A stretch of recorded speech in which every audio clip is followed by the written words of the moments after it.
শরৎচন্দ্র চট্টোপাধ্যায়ের অনুপমার প্রেম গল্পটাতে একটা জায়গা আছে, পার্টিকুলার একটা সিন আছে, যে সিনটাতে অনুপমা, মানে গল্পের যে চরিত্র আর কি অনুপমা, সে সে প্রচণ্ড ডিপ্রেশনে আছে, তার প্রচণ্ড মানে তার পারিপার্শ্বিক অবস্থা খুব খারাপ। তো সে ওই সময়তে জলেতে ঝাঁপ দিতে যাচ্ছে, একটা সিন। সেই সিনটাতে একদম গল্পের শেষে সেখানে একটা জায়গা আছে, শরৎচন্দ্র লিখছেন, ঠিক এই এই এই লেখাটা ঠিক আছে। মরিবার পূর্বে পৃথিবীকে বড় সুন্দর দেখায়, ঘরবাড়ি, আকাশ, মেঘ, চন্দ্র, তারা, জল, ফুল, লতা, বৃক্ষ সব সুন্দর হইয়া ওঠে। যেদিকে চাও সেদিকেই মনোরম বোধ হয়।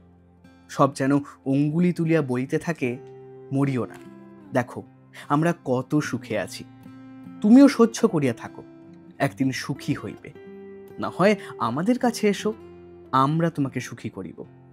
অনর্থক বিধাত্রী দত্ত আত্মাকে নরকে নিক্ষেপ করিও না। মরিতে আসিয়াও মানুষ তাই অনেক সময় ফিরিয়া যায়, আবার যখন ফিরিয়া দেখে জগতে তাহার এক তিলও সুখ নাই, অসীম সংসারে দাঁড়াইবার এক বিন্দু স্থান নাই, আপনার বলিতে এক জনও নাই, তখন আবার সে মরিতে চাহে।